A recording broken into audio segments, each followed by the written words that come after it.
Spruce up your breakfast with some chocolate orange panettone. Rich in butter, which means a very soft dough, filled with chunks of dark chocolate and candied citrus peel. Let me show you how to make this. First, let's make our levain, or our starter. So that's flour, water and a pinch of yeast. Mix that together until it's well combined, then you're gonna let that sit overnight. Ideally that's 8 to 10 hours. I'm making a big batch of starter, hence why I'm using such a big bowl. If you're only gonna make one panettone, a small mixing bowl will do. Here I'm adding enough starter for one panettone. In the same bowl, add all the ingredients that you need. A thing to note is to mix the salt with the flour so that when you add the yeast, it doesn't hit the salt straight away, as this may kill the yeast.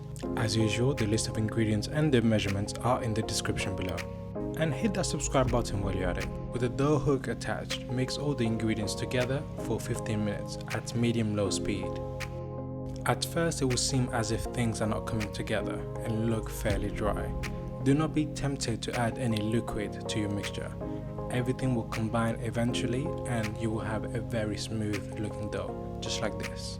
You can also do this by hand or with a stand mixer, but it's just going to take a lot longer to do. So ideally, if you have a stand mixer, go with that. When your dough looks like this and very soft, you know it's ready. The texture should feel somewhat tacky and very moist. Cover your bowl with some cling film and let the dough rise for an hour and a half to 2 hours. Lightly flour your working surface and place your dough on top. You're now going to work your dough so that you will form a rectangular shape. It doesn't have to be super thin, but just wide enough for it to spread all your toppings. If the dough is difficult to work with, sprinkle some flour on top, but not too much, you don't want to dry it out. You can also flour a rolling pin and use that to spread your dough. Sprinkle chunks of dark chocolate and candied oranges across your dough. You don't have to be very exact, but try to be as even as possible. Then, using a bench scraper or a spatula, fold your dough into the shape of an envelope. So that's the left and the right side onto itself, and then the same thing with the top and the bottom. If you find that the dough is a bit hard to work with and is sticking to the surface, scrape some of the flour that you have on your worktop and tuck it underneath the dough. This will help to work with it. Now tuck your spatula underneath the dough and flip the dough upside down. Now tuck your little finger from each hand underneath the dough and keep spinning it around and form a bowl. If using a paper mold, just butter the entire mold quite heavily. If using a pan on the other hand, do the same thing and line with some parchment paper. Then place your dough into the mold.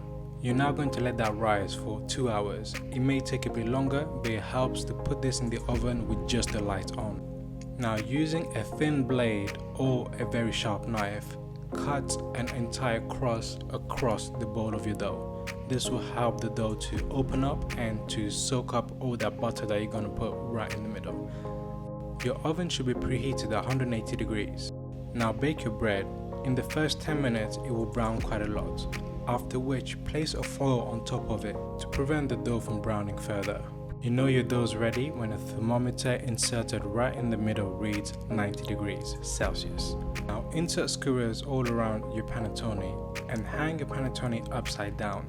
This prevents it from collapsing onto itself as it's cooling. Once it has fully cooled down, and if you have used a paper mold just like me, you can now remove it. It will peel away quite easily. It also sounds hollow. I know you can't hear it, but I can. Now let's test this by cutting a slice to see what the inside looks like.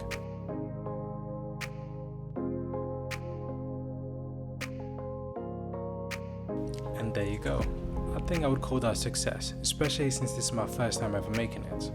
I highly recommend you follow this recipe, and I'm sure you'll be able to make something that's even better than this. I hope you enjoyed this recipe. Thank you so much for watching, and please do not forget to subscribe. We have more coming your way. This was my recipe for homemade chocolate orange panettone.